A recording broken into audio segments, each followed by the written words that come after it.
Lungs हो गया, kidney हो गई, हार्ट हो गया और हमारे शरीर में रिएक्शन हो रहे हैं, उसको फंक्शन कराता है कौन? सेल। यह माइक्रोग्राफिया किसकी है? रॉबर्ट हुक की। तो हेलो दोस्तों, आज हम सब देखेंगे बायोलॉजी का एक मेन टॉपिक जिसका नाम है सेल, जो कि बहुत ही महत्वपूर्ण टॉपिक है।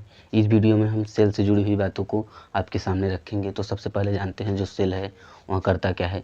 तो सेल जो होता है वह ग्रुप ऑफ सेल को हम टिश्यू कहते हैं, और ग्रुप ऑफ टिश्यू को हम ऑर्गन कहते हैं, और ग्रुप ऑफ ऑर्गन को ऑर्गन सिस्टम कहते हैं, और उसी से हमारी बॉडी बनी हुई होती है।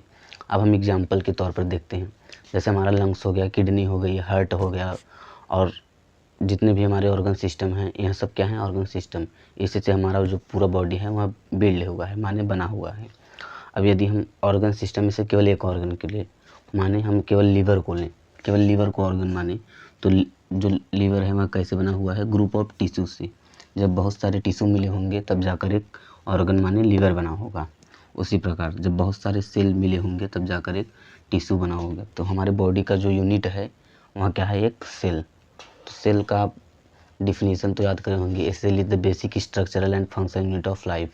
स्ट्रक्चर मतलब क्या? या पूरे बॉडी के को बनाने में हेल्प करता है कौन? सेल। और फंक्शनल मतलब क्या? जितने भी हमारे शरीर में रिएक्शन हो रहे हैं उसको फंक्शन कराता है कौन? सेल। इसीलिए structure and function unit of all living organism में कहा गया है। माने जितने भी लिविंग ऑर्गेनाइज्म होंगे उसमें सेल जरूर ही पाया जाएगा, उसे सेप प्रोवाइड कराने के लिए या उसमें रिएक्शन कराने के लिए। तो दोस्तों अब हम सब देखते हैं कि जो सेल है उसकी डिस्कवरी किसने की। तो रॉबर्ट हुक ने 1665 में एक ओक ट्री का कोर्क लिया था, माने एक पौधे का उन्होंने छाल लिया था। छाल लेकर अपने स्लाइड पर रखा था और उसे देखा था अपनी आँखों से।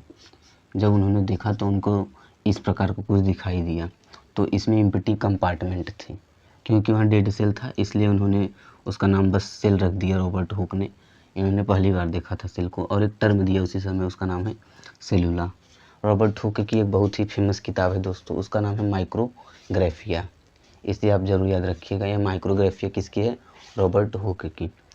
तो सबसे पहले डिस्कवर करने वाले रॉबर्ट हुक थे, जो कि 1665 में किए थे, लेकिन ये डेड सेल की डिस्कवरी किए थे।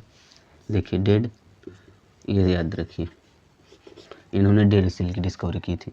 इसके बाद आते हैं हमारे एंटोन वॉन लीवेनहॉक। इन्होंने 1676 में की थी, और लाइफ सेल की, मानो जो जीता हुआ सेल था उसको।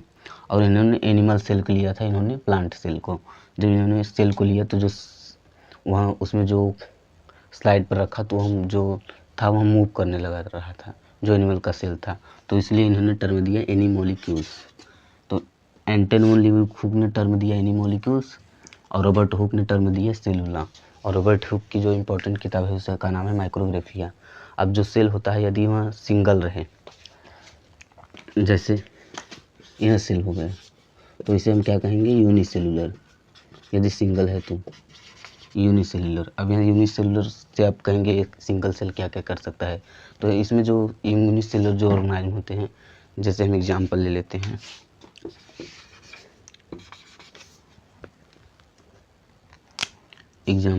हैं, अमीबा, पैरामीशियम, बैक्टीरिया। इसी प्रकार जितने भी होते हैं सिंगल सेल ऑर्गेनाइज्म, वह केवल एक सेल से ही अपना पूरा प्रोसेस करते हैं, जैसे डाइजेशन करना, एक्सक्रेशन करना, केवल सिंगल सेल से, यूनिसेलुलर ऑर्गेनाइज्म।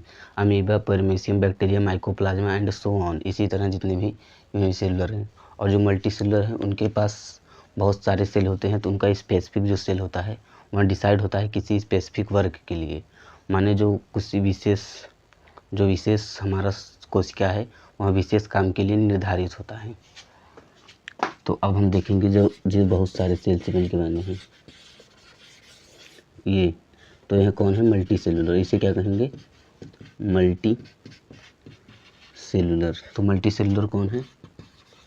मल्टी सेलुलर है human, animal cell, plant cell. यह सब क्या है?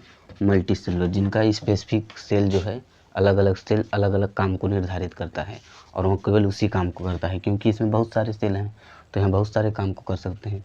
लेकिन यूनिसेलुलर में केवल सिंगल सेल क्या करेगा? सिंगल सेल वहीं अकेला सब संभालता है, क्या करे बेचारा। तो मल्टी सेलुलर ऑर्गेनाइज्म में अलग अलग जो सेल हैं वह अलग अलग काम करते हैं। अब हम लोग देखेंगे सेल थियरी। तो इसे हम लोग इरेज कर देते हैं।